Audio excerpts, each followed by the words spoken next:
Halloween is upon us, so let's cut up, burn, fluff up, embellish, and spend over 100 hours tailoring a sharp black suit for the grandest matriarch of all time, Morticia Addams. Some refs from the Bibliothèque, original sketches of Morticia Addams by creator Charles Addams. Anjelica Huston as Morticia in the 1991 Addams Family film directed by Barry Sonnenfeld with costume design by Ruth Myers, whose work was nominated for an Academy Award for costume design. Everything Alexander McQueen, most notably Fall 2009. Now that we're all on the same page, let's begin. For the main shell, I'm using this black tweed with reflective threads. I made a pattern by cloning a Dries Van Noten suit I own, but altered it so that instead of a lapel, we just have a plunging V-neck. Mark, then baste using this thick white thread.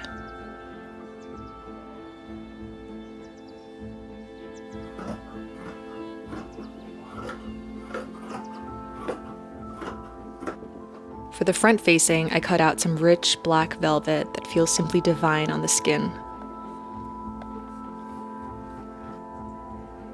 Let's gather all leftover tweed pieces, tie them up neatly, and set them aside for later or the future. Then, let's rid our workspace of all and any tweedle crumbs. To aid with the tweed's regal structure, we're going to use some soft wool layer and horsehair canvas. On the wool, mark out the front panels on the bias. Everything else is along the straight grain. On the horsehair canvas, mark the bias and position the back panels perpendicular to it. Everything else is along the straight grain. Pin the horsehair canvas in place. We're only half interfacing the suit, so not every panel will have its own canvas. On the front panels, mark out parallel lines following the slope of the V-neck. We will use these as guides to pad stitch. When fabric layers are tacked together like this, it can really help prevent wrinkles and any shifting. For all other panels, mark out a quilt pattern and then baste along the lines. The horsehair canvas adds body and weight to certain sections and allows the fabric to hang, breathe, and drape more elegantly. Let's sew down the darts on both back panels and their respective interfacing pieces. Slice the darts open, this helps to keep things balanced, and then press the panels flat. Now let's combine all shell and interfacing pieces using basting stitches to prepare for our one and only baste fitting. For the front panels, we can use a tailor's ham to help us shape it to a natural curve so that it can fit us more ergonomically.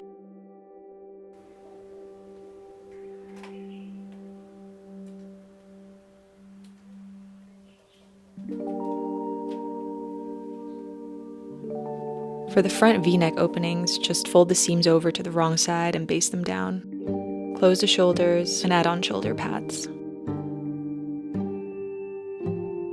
Give everything a good press.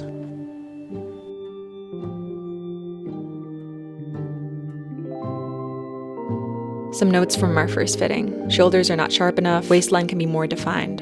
And from the side, way too boxy. Sleeve cap can be smaller and sleeves can be more defined and less potato. From the back, shoulder is clearly not extreme enough. Arm side hangs too low and hemline can be shortened and more defined. Mark all adjustments using a different colored chalk, then take all panels apart, mark the changes using a different thread color, and remove all basting threads. Now, we go mise à plat. At this stage, we can serge all the edges to contain the tweedle crumbs. And for all you OCD people, I do apologize for that near empty spool of thread there. Now onto more meaningful risk-taking. For the 1991 film, Ruth Myers used a lot of vintage fabrics, brocade, satin, velvets to build Morticia's 20-plus dresses and jewelry that she called slightly brutal. I ordered this embellished black silk fabric from Korea about 2 years ago and have been hoarding it like a Gringotts goblin. But like Rick Rubin says, you can't hoard good ideas. In this case, good fabric. You just have to use it and let it define the moment that you're making it in. So I'm breaking them in, chopping them up, then trimming them down even further. Now, time for some fire.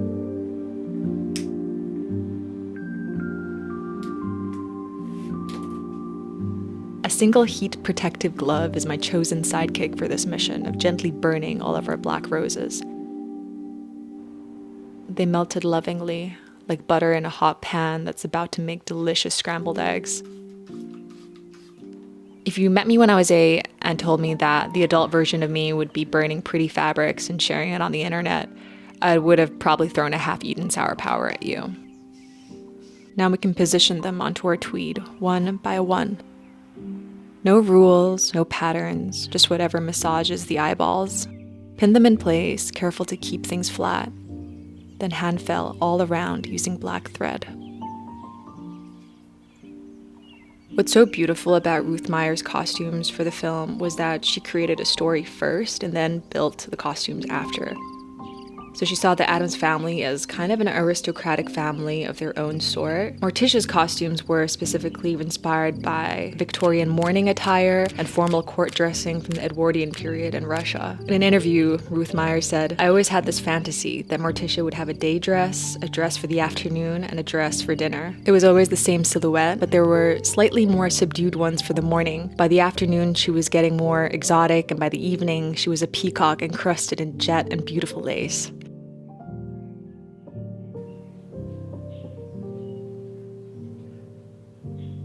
Attaching these roses to our black hole took me about 5 days, most because I got caught up with the work that feeds my fur babies and life. You know, those weeks when you sneeze and suddenly it's 4:15 p.m. on a Friday. Once our bootleg brocading is done, let's press everything nice and crisp to prepare them for their reunion with their interfacing counterparts. This time, fold the edges of the gray wool layer away from the seam allowance and out of the way. Once folded and pressed, herringbone stitch the fold into place. I created some tape out of strips of our lining fabric on the straight grain. Pin it all around the front panel canvas and herringbone stitch these all around, catching the canvas and the seam allowance. This tape trick I learned from Claire B. SHAEFER's COUTURE Sewing Techniques book on fine tailoring garment construction. Let's combine our front panels and press seams open using the help of our tailor's ham. Let's cut out 2 pockets out of our tweed fabric. I'm adding on some black feathers because A, I want it to look like Morticia has a pocket full of darkness, and B, because I can. I'm going to give our shell more structure by pad stitching on some gray wool so that it can be strong enough for some jet beads to imitate Morticia's favorite deadly nightshade berries. Jet refers to a semi-precious black stone made of coal, and it was often used as a replacement for diamonds and colored stones during periods of mourning in the Victorian era.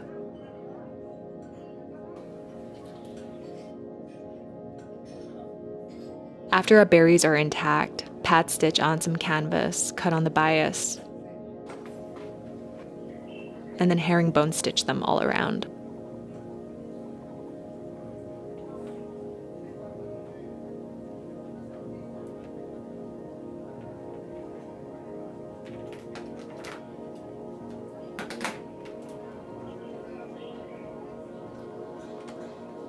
Press the pockets. I added some basting stitches around the curved edges to aid with folding them, then baste them in place.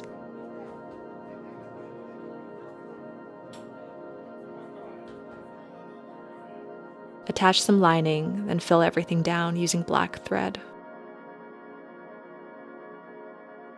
Let's remove all white basting stitches with a sigh of relief, before using them again to baste the pockets onto the jacket fronts. Flip the whole thing over and use the white basting outline as a guide to fill the pocket using black thread.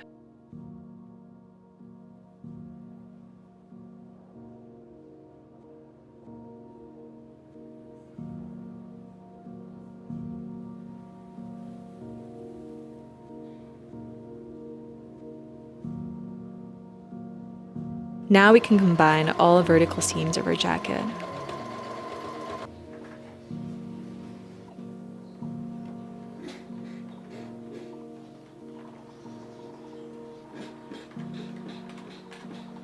Attach the front-facing velvet piece to the front opening, right sides facing. Leave a gap around the waist area for the ties to go through later. For the tie, I'm going to use some braided wool. Let's place it into the gap we left from before. Hand stitch down, then machine stitch the whole length, reinforcing especially around the area where the tie is. For the lining, I'm cutting out some silky crepe. Combine all vertical seams, then bring it all over to the body, wrong sides facing. Pin down the vertical back center seam and the vertical seams below the arm opening and around the arm side. I'm using 2 sets of shoulder pads for each shoulder this time for added height. Fill the shoulder lining down by hand and go all the way down the front facing as well. At this point, I brought my kitty out into the studio with me so that he can see his mommy hard at work.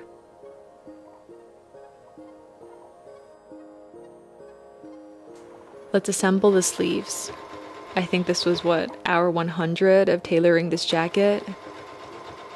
Fold, press, and baste down the sleeve hem.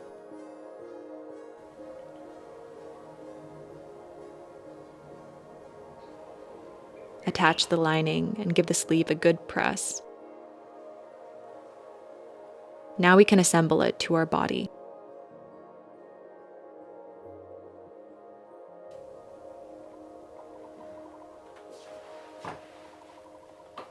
We're taking a bootleg leaf from Chanel's Bible and adding a chain weight to help weigh our garment down. Chanel's chain weights are made of brass or gold tone metal. Ours is more like if Uncle Fester forged a suspicious chain from an abandoned prison and gifted it to Morticia on Mother's Day.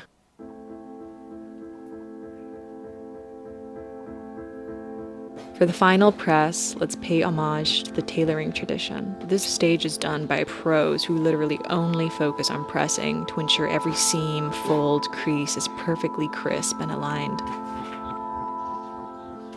For a little surprise flourish, I'm going to recreate Cleopatra, Morticia's carnivorous strangler plant, out of this faux leather fabric.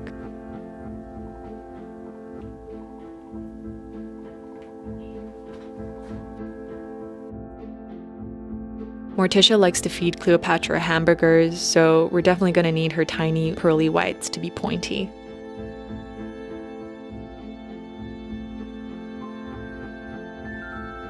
And now, my sweet darlings, our Morticia suit is finally complete. 2 regrets I do have about this project. 1, I unfortunately did not have time to create a hobble skirt. I hope my Yunya Watanabe suit pants and Anne de Meulemeester heels will suffice for now. And 2, this wig, in which I intended to reference Anjelica Huston as the Grand High Witch in The Witches, but ended up looking more like Severus Snape. I hope you enjoyed this dark project to celebrate Morticia, Halloween, and the beginning of this beautiful fall-winter season. Big kiss from myself and dear Cleopatra, and I'll see you in my next one. Bye!